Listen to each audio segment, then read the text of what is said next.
Bismillahirrahmanirrahim. Assalamualaikum warahmatullahi wabarakatuh. Kali ini ketemu lagi dengan Indah Hidabaria dan kali ini adalah segmen kedua tentang pernikahan. Dan setelah kemarin kita ngebahas tentang apa itu pernikahan atau apa sih itu pernikahan menurut Indah. Dan kali ini segmen kedua adalah tentang istri soleha itu seperti apa sih, gitu ya. Kak, istri soleha itu seperti apa atau adakah ciri-ciri tentang istri soleha? Nah, kalau kita berbicara tentang istri soleha, jadi berkaca ya pada diri kita sendiri, pada dirinya sendiri, apakah kita sudah menjadi istri yang soleha? Dan seperti apa kriteria istri yang soleha tersebut? Apakah memang yang kerudungnya panjang, yang bajunya menutupi aurat, ataukah misalkan yang berdandan cantik di depan suaminya, atau apa sih kira-kira? Gitu ya. Dan ternyata kalau kita berbicara tentang istri solehah, maka tidak terlepas dari Al-Quran dan As-Sunnah. Nah, kenapa? Karena di dalam Al-Quran, ya karena Al-Quran tersebut itu adalah panduan untuk hidup kita, termasuk di dalamnya juga panduan bagaimana kita hidup dalam berumah tangga, hidup untuk menjalankan pernikahan, gitu ya. Dan ketika kita berbicara tentang pernikahan, maka ada kaitannya dengan suami dan istri. Dan ketika kita berbicara tentang istri, ya maka bagaimana Quran berbicara tentang istri soleha? Nah, seperti apakah Al-Quran dan As-Sunnah membahas tentang istri soleha? Dan lagi-lagi Indah tidak bisa terlepas dari Al-Quran dan As-Sunnah ketika Indah menjelaskan tentang istri yang solehah. Bisa jadi mungkin Indah berbicara bahwa istri yang solehah itu adalah istri yang menutup aurat, istri yang apa namanya menutup seluruh tubuhnya kecuali wajah gitu ya. Tapi ternyata salah persepsi, menutup eh, apa aurat dan menutup seluruh tubuhnya kecuali wajahnya malah di depan suami, yang padahal di depan suami itu sudah boleh istilahnya membuka aurat gitu ya, karena suami itu ketika sudah menikah maka beliau adalah mahram kita gitu ya. Dan bagaimanakah ciri-ciri atau cara menjadi istri yang soleha atau ciri-ciri istri yang soleha. Dan salah satu di antara berbagai referensi yang Indah ambil gitu ya, sebetulnya ada banyak ciri-ciri wanita soleha. Salah satunya adalah taat kepada Allah Subhanahu Wa Taala. Tapi apakah di zaman modern seperti ini kita menemukan atau masih menemukan ciri-ciri wanita solehah yang taat kepada Allah Subhanahu wa taala, dan bagaimanakah definisi taat kepada Allah Subhanahu wa taala di era modern sekarang? Nah, berbicara tentang ketaatan kepada Allah, saya semakin berpikir, saya semakin berkaca kepada diri saya sendiri gitu ya. Apakah saya sudah menjadi istri yang soleha dan taat kepada Allah Subhanahu wa taala, atau mungkin lebih mengedepankan ego saya dibandingkan ketaatan saya kepada Allah Subhanahu wa taala. Atau mungkin bahkan kita berpikir bahwa kita ini sudah taat kepada Allah, taat kepada suami, tapi ternyata kita malah melanggar peraturan Allah Subhanahu wa taala. Nah, ada tiga ciri istri soleha yang kini mulai langka ya. Salah satu di antara cirinya adalah istri yang soleha yang tahan godaan dunia. Masya Allah. Karena di era modern sekarang di tengah gempuran banyaknya apa namanya berbagai macam fashion, banyaknya berbagai macam gaya, kemudian eh, fashion fashion branded, kemudian teknologi yang semakin berkembang dan maju ya, kemudian juga gaya hidup yang semakin banyak sekali ragamnya. Sekarang jarang sekali melihat istri yang tahan godaan dengan dunia, termasuk saya ya. Jadi kalau misalkan kita berbicara bahwa dah yuk diajakin belanja sama teman-teman atau diajakin apa ke mall, ke pusat perbelanjaan dan sebagainya, yuk kita beli barang ini dan sebagainya. Mungkin sebagai perempuan yang normal gitu ya, biasanya normal gitu ya, kita ingin juga berbelanja, kita ingin juga pergi ke mall, kita ingin beli barang mewah dan sebagainya. Tapi apakah kita bisa menahan godaan tersebut dan kita bisa menggunakan uang tersebut untuk kita pergunakan di jalan Allah untuk lebih banyak bersedekah dibanding memperbanyak barang-barang branded kita. Dan bisakah sekarang kita menemukan di era modern sekarang istri-istri yang tahan terhadap godaan dunia gitu ya. Mulai dari bagaimana gaya hidupnya, gaya kalaupun misalkan beliau itu menggunakan jilbab yang seperti apa yang digunakan, apakah harus terus yang bermerek atau kan nggak apa-apa lah kita pakai jilbab biasa, yang penting kita bisa menutup aurat, yang penting kita kita bisa apa namanya mengikuti ajaran-ajaran Islam, nggak apa-apa, nggak branded. Kalaupun misalkan punya yang branded ya nggak apa-apa, silahkan. Tapi kalau misalkan kebanyakan uang yang Allah titipkan kepada kita, kita gunakan untuk hal-hal yang bersifatnya itu duniawi, hal-hal yang bersifat itu untuk memamerkan eh, apa namanya barang mewah tersebut kepada orang lain, itu rasanya tidak termasuk ya kepada konteks ibadah yang apa yang hakikatnya Allah itu ciptakan kita untuk ibadah gitu ya. Nah, maka mulailah mungkin dari sekarang kita temukan, jangan cari di luar, carilah di dalam diri kita, carilah dalam diri kita sendiri, sudahkah Ina menjadi istri soleh yang tahan terhadap godaan-godaan dunia.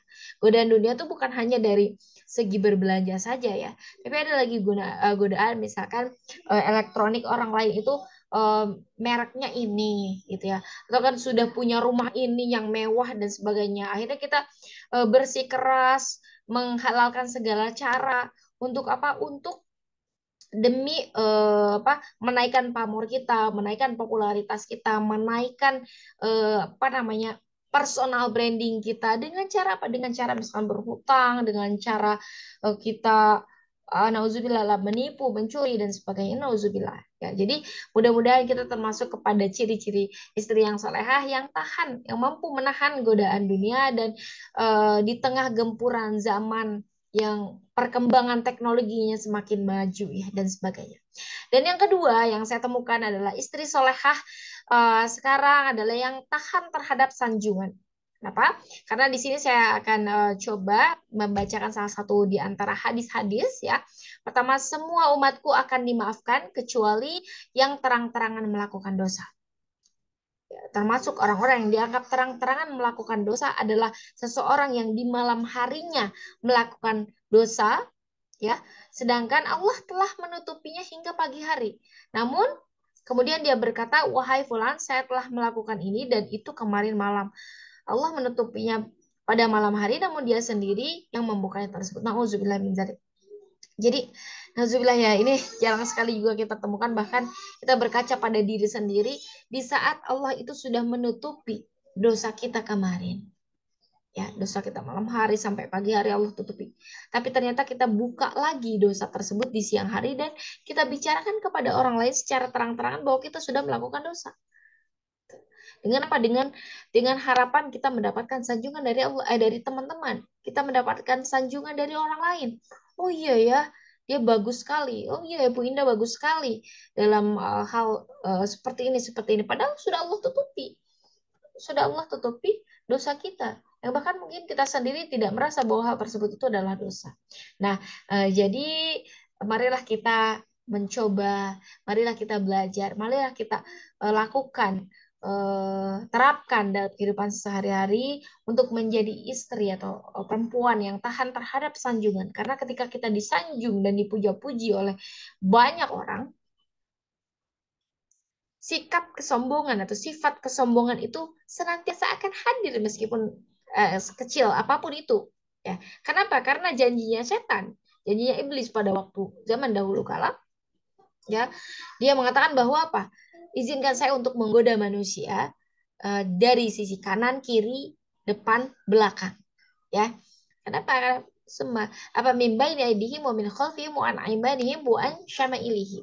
Wala tajidu aktsaruhum syakirin. Dan sangat sedikit sekali orang-orang yang bersyukur gitu ya. Gitu. Jadi maka di sini mudah-mudahan kita menjadi pribadi atau menjadi istri yang senantiasa tahan terhadap sanjungan, karena ketika ada orang yang memuji kepada kita, ketika ada suami memuji kepada kita, maka kita kembalikan seluruh pujian tersebut, seluruh sanjungan tersebut kepada Allah Subhanahu wa taala. Gitu ya. Kemudian yang ketiga, salah satu di antara ciri istri soleh yang jarang sekali kita temukan di zaman modern ini adalah istri yang tahan menghadapi musibah. Musibah yang seperti apa sih, Nda? Ya, musibah yang ketika misalkan suaminya dipecat atau di PHK. Musibah yang ketika misalkan suaminya itu tidak mendapatkan pekerjaan yang layak, atau tidak mendapatkan jabatan yang layak, atau tidak mendapatkan uang untuk memenuhi kebutuhan sehari-hari. Gitu ya. Karena banyaknya sekarang ya nauzubillah min dzalik, ketika ada suami yang beliau itu tidak mampu menafkahi istrinya, maka istrinya itu marah-marah terhadap suaminya dan kemudian dia dengan mudahnya meminta untuk berpisah dan meminta kembali kepada orang tuanya. Padahal apa? Ketika kita diuji dengan sebuah musibah, Allah memerintahkan kepada kita untuk senantiasa bersabar dan Allah memerintahkan kepada kita untuk senantiasa bersyukur. Karena bisa jadi justru musibah yang Allah hadirkan kepada kita merupakan sebuah nikmat yang harus kita syukuri, yang harus kita apa namanya? Bahagia terhadap hal tersebut gitu ya. Karena bisa jadi justru sekarang kita marah-marah, ya Allah kenapa sih Allah berikan kepada saya musibah ini, ya Allah kenapa Allah berikan kepada saya ujian ini, apakah Allah ini nggak adil terhadap saya, apakah Allah ini nggak sayang sama saya gitu ya. Dan ternyata apa, di balik musibah tersebut ternyata orang tersebut itu baru tahu, baru paham setelah 2 tahun yang akan datang gitu ya. Oh, musibah tuh udah berlalu nih 2 tahun yang lalu, baru paham sekarang. Oh, alhamdulillah ya Allah, saya ternyata dulu nggak jadi kuliah di sini, saya ternyata dulu nggak jadi kerja di sini, saya ternyata dulu nggak jadi nikah sama orang ini, ternyata begini begini begini. Karena terkadang kita apa? Terkadang kita marah terhadap keputusan yang Allah berikan kepada kita, tapi kita tidak mampu melihat hikmah apa yang ada di balik musibah tersebut. Maka mulai dari sekarang yuk kita sama-sama untuk menjadi istri yang tahan. Ya, istri yang tahan menghadapi musibah yang Allah berikan kepada kita. Baik itu musibahnya kecil atau musibah yang berat. Karena kita kembalikan kepada Allah Subhanahu wa taala, inna lillahi wa inna ilaihi rajiun. Ya, sesungguhnya segala sesuatu yang ada di dunia ini adalah milik Allah. Maka kepadanya kami kembalikan, baik berupa musibah, ya ujian yang berupa menyakitkan atau ujian yang berupa kesenangan. Ya, karena ujian tersebut ada dua, ada yang berupa kesenangan dan ada yang berupa apa, rasa sakit. Bagaimanakah kita atau apa yang harus kita lakukan? Nah, kalau saya menjalankan atau menanamkan prinsip dalam hidup saya harus mampu bersyukur di saat kondisi musibah diuji oleh Allah Subhanahu wa taala dan saya harus mampu bersabar saat Allah uji saya dengan kesenangan. Kenapa?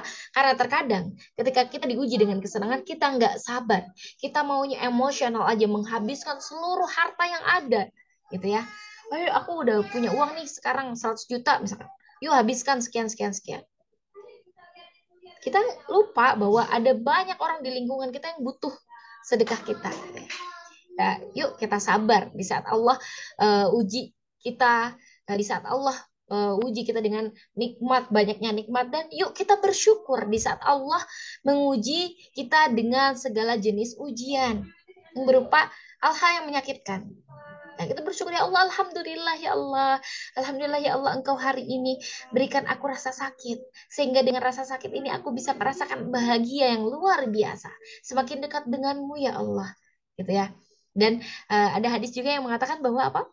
Bahwa barang siapa ya hamba Allah Subhanahu wa taala yang mengucapkan alhamdulillah dan bersyukur kepada Allah ya di saat diuji dengan rasa sakit, diuji dengan hal-hal yang menyakitkan, tapi dia mengucapkan alhamdulillah hirobbil alamin kepada Allah Subhanahu wa taala, maka janji Allah adalah Allah akan memberikan rumah di surga dengan nama Baitul Hamdi. Masya Allah. Ya. Kemudian yang terakhir adalah istri yang soleh adalah wanita yang sangat perkasa. Perkasa yang seperti apa sih? Perkasa yang gak meleyak-meleyek. Ya, karena apa? Karena Allah Subhanahu wa taala mencintai hambanya yang kuat. Bukan hanya laki-laki saja, tapi perempuan juga yang kuat terhadap cacian dan makian orang lain terhadap suaminya, yang kuat terhadap gempuran ya zaman sekarang yang banyaknya gadget dan sebagainya. Ya mampu kita menahan untuk hal-hal hal-hal yang bersifat itu melanggar aturan Allah Subhanahu wa taala. Maka mulai dari hari ini yuk kita sama-sama untuk senantiasa menjadi istri yang solehah, yang taat kepada Allah Subhanahu wa taala, yang mengerjakan amar ma'ruf dan nahi mungkar, dan kita senantiasa saling menasehati terhadap teman-teman kita, terhadap lingkungan kita, terhadap masyarakat, saling menasehati. Ketika ada orang yang mendatang kepada kita untuk meminta nasihat, maka yuk berikanlah nasihat, berbagi solusi lah. Ya, ketika kita sedang dalam kondisi butuh sesuatu, maka kita mintalah kepada Allah Subhanahu Wa Taala. Tapi nggak apa-apa kita meminta nasihat dari orang lain, karena terkadang kita nggak mau ya meminta nasihat atau dapat nasihat dari orang lain. Maka sebaik-baiknya hidup adalah sebaik-baiknya orang adalah orang yang mampu dia menerima nasihat dari orang lain dan menjadikan hal tersebut itu adalah sebagai bentuk kasih sayang Allah kepada kita semua, gitu kan. Kemudian bagaimana sih caranya kita menjadi istri yang soleha? Dan salah satunya adalah kita harus senantiasa selalu bersyukur, kemudian pandai menjaga rahasia suami. Karena ini nih kadang nih kita nih bocor ya, pengen ngejelasin aja semua hal yang berkaitan dengan suami kita. Ih, suami gue kayak gini ya, ih suami gue servisnya ke gue kayak gini ya, ih suami saya begini ya bu, suami saya begini ya. Pokoknya diomongin semua tentang suami kita kepada orang lain. Nauzubillah min dzalik. Kemudian yang ketiga adalah berbicara dengan lemah lembut, karena kadang kita pengennya kalau misalkan nggak sesuai nih suami kita dengan kita gitu, kita pengennya malah bicara kasar ke suami kita. Nauzubillah. Jadi yuk mulai dari sekarang kita lemah lembut terhadap suami. Iya bang, iya mas, iya pak gitu. Iya ayah dan sebagainya. Dengan kalimat-kalimat yang lembut. Kemudian selanjutnya mendahulukan suami daripada orang tua. Gitu ya. Nah ini kadang berbicara tentang mendahulukan suami dari orang tua itu banyak sekali pro kontra gitu ya. Kadang kalau misalnya kita sebagai orang tua gitu, kita sebagai istri gitu kan, kita bingung nih mana dulu yang harus didahulukan. Nah, ketika kita dihadapkan dengan dua pilihan, maka kita dahulukanlah suami daripada orang tua. Nah, pertama, kita bisa mendahulukan orang tua dengan izin suami. Kenapa? Kalau misalkan suami sudah tidak ridho kepada kita, nauzubillah, maka keberkahan hidup kita sebagai istri itu akan dicabut. Tapi suami yang baik adalah suami yang senantiasa mendekatkan istrinya dengan orang tua. Jadi jangan sampai nih ketika jadi suami juga malah semakin menjauhkan istrinya dari orang tua. Jadi jangan membuat istrinya itu jadi durhaka kepada orang tua. Jadi jadilah suami yang baik, jadilah juga istri yang baik, istri yang taat kepada suami karena Allah Subhanahu wa taala, dan jadilah suami yang baik terhadap istrinya, dan izinkan istri tersebut untuk senantiasa taat juga kepada orang tuanya. Karena apa? Karena orang tua tersebut yang melahirkan istrinya, ya, yang memberikan makan, yang memberikan pendidikan dan sebagainya. Maka senantiasa ketika ketika Anda, kamu, kalian, mereka atau siapapun itu, ya Bapak Ibu semua di sini, ketika posisinya sebagai suami, maka berikanlah pelayanan terbaik kepada istri sehingga istri akan taat kepadamu, akan mendahulukanmu, dan akan semakin taat kepada orang tuanya. Kemudian yang selanjutnya adalah menikmati momen yang sangat berharga dengan suami. Kalau Allah berikan waktu yang berkualitas dengan suami berdua, maka gunakanlah waktu tersebut dengan sebaik-baiknya. Bukan malah megang handphone, bukan malah megang apa namanya, gadget dan sebagainya. Yang akhirnya mungkin di sana tuh kita punya waktu untuk waktu terbaik dengan suami, malah kita gunakan untuk pekerjaan dan sebagainya gitu ya. Kemudian kita menutup aurat, yang menutup aurat dari ujung kaki ke ujung kepala ya, dengan baik gitu ya, di hadapan yang bukan mahram gitu. Kalau dalam posisi di rumah bersama mahram itu kita nggak apa-apa, apa namanya, bahasanya membuka aurat gitu ya. Ya kalau dengan suami kita nggak apa-apa karena itu malah diharuskan gitu ya. Kemudian kita juga harus penuh kasih sayang terhadap suami kita, suami terhadap kita sebagai istri ya. Kemudian kita juga harus tampil cantik hanya untuk suami. Nah ini nih PR juga. Karena terkadang kita nih pengen cantik di hadapan orang lain, tapi di hadapan suami kita pakai daster, kita pakai baju-baju yang ya udah lusuh lah, baju-baju dapur ya dan sebagainya gitu, baju pendek tapi juga lusuh gitu ya. Tapi kita malah tampil cantik di hadapan orang lain, nauzubillah min dzalik ya. Dan kemudian kita juga menjadi istri harus menjadi pendukung yang baik. Ketika suami mempunyai visi misi yang seperti ini, maka selama visi misi tersebut itu berada di jalur ya dan ketentuan Allah Subhanahu wa taala, maka jadilah kita pendukung yang terbaik bagi suami kita. Itu sih yang Indah, Indah rasakan. Kemudian yang nomor 10-nya, kita beribadah bersama, sholat bersama gitu ya, kemudian mengaji bersama, kemudian melakukan kajian-kajian, pengajian, menghadiri majelis taklim, menghadiri seminar-seminar dengan apa namanya? Dengan niat mengharapkan ridho Allah Subhanahu wa taala sama-sama dengan suami kita. Kemudian yang nomor 11-nya itu adalah kita memiliki karakter yang sangat kuat. Apa karakter yang kuat itu? Karakter yang tidak mudah dipatahkan oleh orang lain. Karakter yang dimana ketika orang lain itu menguji kepada suami kita, kita menjadi eh, apa namanya? Orang yang selalu ada di sampingnya, orang yang senantiasa mendukungnya, orang yang senantiasa ada untuk suami kita. Kemudian nomor 12-nya, meminta maaf bila terjadi konflik. Karena terkadang ketika hadir konflik di dalam rumah tangga, ya, apa yang ingin kita lakukan? Kita mungkin selalu mengedepankan ego kita, gitu ya. Oh, kita nih istri, misalkan punya penghasilannya lebih tinggi dibandingkan suami kita, maka ya nggak apa-apa lah suami kita marah juga nggak apa-apa. Jangan sampai seperti itu. Maka kita harus meminta maaf lebih awal, meminta maaf terlebih dahulu kepada suami kita ketika terjadi konflik. Seperti itu ya teman-teman.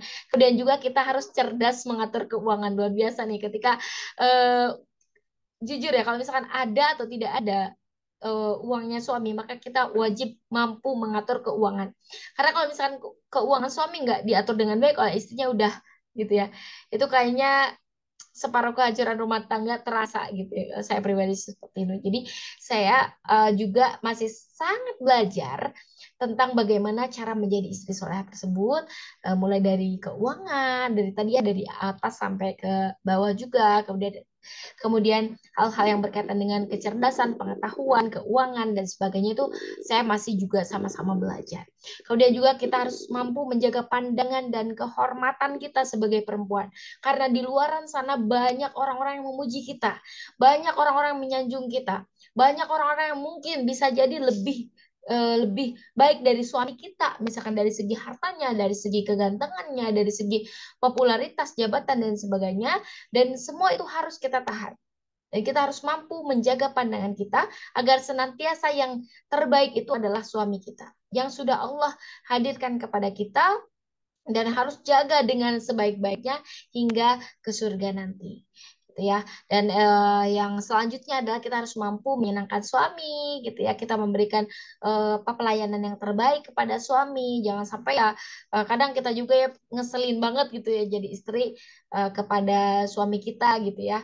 Kok rasanya kita jadi istri yang nyebelin gitu kan ya, dan sebagainya. Dan keluar rumah itu harus seizin suami. Sangat terasa sekali kalau misalkan kita keluar ya sebagai istri, kita keluar atau pergi tanpa izin suami, itu rasanya ada aja sesuatu yang terjadi. Tapi kalau kita sudah izin suami, kalaupun ada sesuatu yang terjadi di jalan atau di tempat manapun, itu kita rasanya aman karena sudah dapat izin dari suami. Tapi kalau nggak dapat izin dari suami, gimana rasanya? Kan pasti ada was-was. Aduh, nanti suamiku marah nggak ya? Aduh, suamiku gini-gini nggak ya? Itu PR besar nih untuk para istri. Dan selanjutnya adalah kita harus cerdas ya. Cerdas emosional, cerdas intelektual, cerdas juga perasaannya juga. Harus cerdas bagaimana nih kita mampu mengkondisikan hati kita saat suami kita jauh. Bagaimana sih kita harus mengkondisikan akal kita, pengetahuan kita di saat suami kita mungkin sedang mengenyam bangku di pendidikan mana, maka kita harus kalau bisa tuh harus menyamakan nih frekuensi. Oh, suami kita nih lagi baca tentang ini, maka kita yuk coba sama-sama nih baca juga tentang ini agar nanti ketika beliau itu diskusi dengan kita enak, kita menjadi teman diskusi. Dan selanjutnya juga kita harus mampu menghormati mertua. Nah, kita sebagai istri terkadang kalau misalkan suaminya itu lebih mengedepankan orang tua, kadang teman-teman saya atau banyak juga nih di seminar-seminar mereka mereka bertanya, gimana ya kalau misalkan kita ada konflik sama mertua, jadi suami kita tuh malah lebih mendahulukan lebih mendahulukan istrinya dibanding lebih mendahulukan mamanya dibanding istrinya gitu. Gimana ya? Nah, kalau bisa kita itu harus pandai menghormati mertua. Ya, dengan cara apa? Kita dekati mertua kita, kita berikan pelayanan terbaik juga untuk mertua kita, maka ya yang saya rasakan adalah suami kita akan menghargai orang tua kita. Itu saja sih mungkin beberapa ciri atau beberapa kiat-kiat untuk bagaimana caranya agar menjadi istri yang soleha, dan ini juga sama sedang Indah lakukan, sedang Indah eh, mencoba untuk terus dilaksanakan ya. Mudah-mudahan kita termasuk menjadi orang atau istri yang soleha. Baik, terima kasih. Sampai jumpa di segmen berikutnya. Wassalamualaikum warahmatullahi wabarakatuh. Thank you.